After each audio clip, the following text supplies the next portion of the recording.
As we reported earlier, British Prime Minister Theresa May's plan for Brexit, the United Kingdom's withdrawal from the European Union, was soundly rejected in Parliament today. Now, the prospect of the UK leaving the EU with no deal in place becomes more real. And tonight, amid political chaos in the UK, the leader of Scotland's government has called for a second Brexit referendum. Special correspondent Ryan Chilcote reports from London.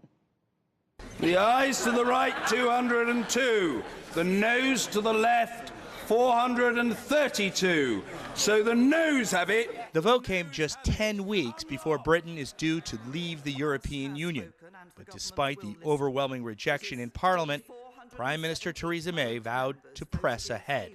I believe we have a duty to deliver on the democratic decision of the British people, and to do so in a way that brings our country together. Today's vote, dubbed the meaningful vote, came after 2 long years of bitter negotiations in Brussels, the seat of the EU. It's also another major blow to May's leadership, one of the biggest defeats a British Prime Minister has endured in modern history, and comes just a month after her own party tried, but failed, to oust her.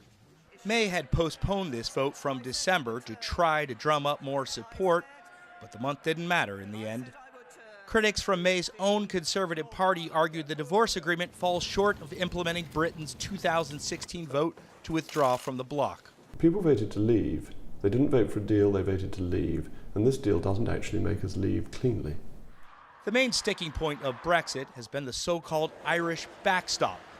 It aims to prevent the reintroduction of border controls between Northern Ireland, which is part of the United Kingdom, and the Republic of Ireland, which is part of the EU, which the UK will be leaving. Right now, vehicles and goods can cross freely.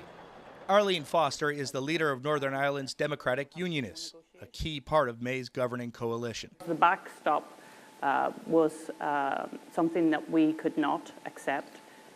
It does violence to the Union. It separates us from the rest of the United Kingdom in a very, very obvious way. There are also fears May's Brexit could actually bind Britain to the EU's trade rules indefinitely and constrain it from forging its own bilateral deals. I wish there was a political declaration that actually did point a way to a future that secured our economy, our jobs and our futures, and wasn't the meaningless text, the leap in the dark that it actually is. The country deserves so much better than this totally inadequate agreement. Passions ran high during today's debate in the run-up to the vote. All they're doing by causing me to intervene is taking time away. Not necessary, rather foolish, thoroughly counterproductive. Jeremy Corbyn. Following the vote, Labour leader Jeremy Corbyn filed a no-confidence motion.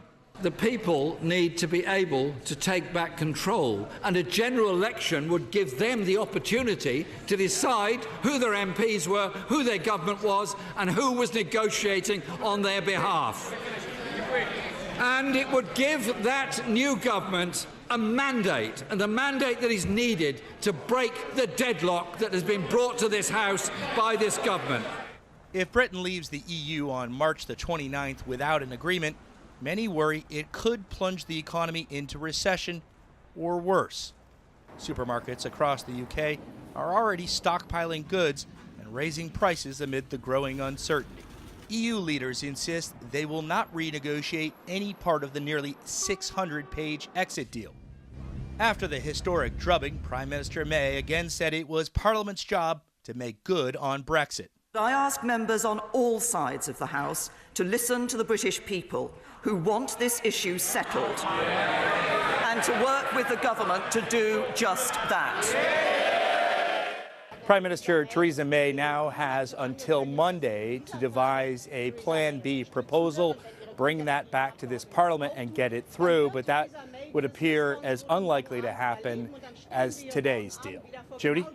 So, Ryan, does she have a Plan B? Not really. I think going into this vote, her idea was to push through this, go back to Brussels and say, look, they didn't support this.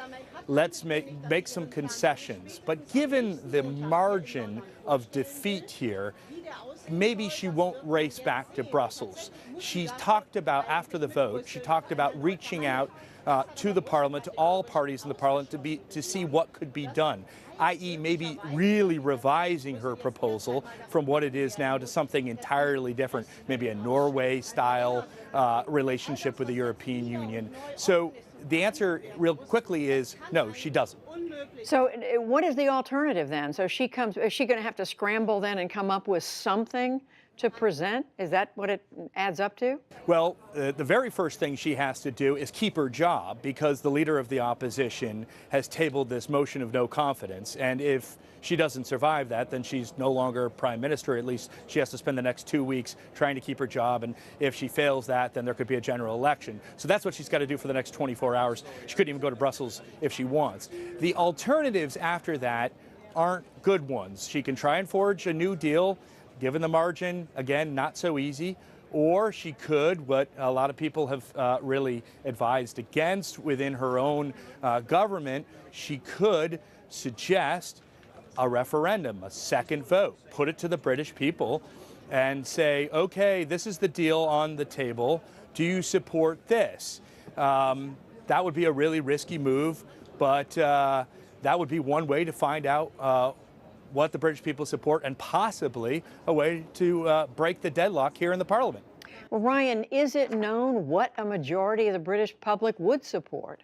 No, we don't know what they want. We know that 2 years ago they voted to exit the European Union, but we don't know how they feel about this particular deal or what they would like to see. We know that they don't like what was put forward to them today. There have been polls that showed that if this was put in front of them, then they too would vote it down. We know that the Parliament doesn't like it, but what they're for isn't clear.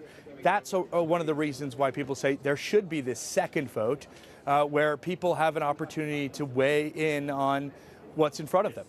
Well, it is quite a spectacle, and I know you're going to continue to report on it. Ryan Chilcote outside the Parliament in London. Thank you, Ryan. Thank you.